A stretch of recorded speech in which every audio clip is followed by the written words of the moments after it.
Hi எல்லாருக்கும் வணக்கங்க. நம்ம பேஜ வந்து இப்ப புதுசா நெறைய பேர் ஃபாலோ பண்ணிட்டுருக்கீங்க. ஸோ அவங்க எல்லாத்துக்குமே ஒரு கன்ஃப்யூஷன் இருக்கு. ஸோ நான் வந்து சென்னையிலேருந்து இந்த கேட்டரிங் பண்றேனா, இல்ல கனடாலேருந்து பண்றேனான்னு சொல்லிட்டு. இந்த சென்னை ஹாட் பாட் அப்படின்ற பேர் மட்டும் பார்க்குறீங்க. ஆக்சுவலி நம்ம பேஜ் பேர் வந்து சென்னை ஹாட் பாட் மிஸ்ஸிசாகா.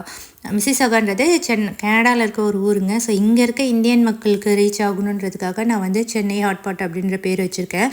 ஸோ நெறைய பேர் சென்னையிலேருந்தே விசாரிக்கிறீங்க. Sorry for the கன்ஃப்யூஷனுங்க. நான் சென்னையில பண்ணல. நான் வந்து இங்க கனடால தான் கேட்டரிங் பண்ணிட்டுருக்கேன். கனடால ஆன்டாரியோ ப்ராவின்ஸில இருக்க டொரண்டோ ரீஜியன்ல இருக்குங்க. மிசிசாகா, பிராம்ப்டன், டொரண்டோ, மெல்டன் இங்க இருக்கிறவங்களுக்குலாம் வந்து கொஞ்சம் பக்கமா இருக்கும்.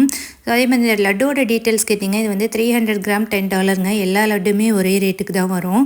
7 to 8 பீசஸ் இருக்கும். கருப்பு உளுந்து, ஃப்ளாக்ஸ் சீடு, பச்சை பயிறு, ராகி இதில் எல்லாமே நான் வந்து போட்டுட்ருக்கேன். அதே மாதிரி வெல்லம் தான் போடுவேன், சர்க்கரை போட மாட்டேன். நிறைய வகையான நட்ஸுமே வந்து இதில் இருக்கும். ஸோ உங்களுக்கு வேணும்னா டிஎம் பண்ணுங்கள். எவ்ரி டியூஸ்டே வந்து பிக்கப் அவைலபிளாக இருக்கும்.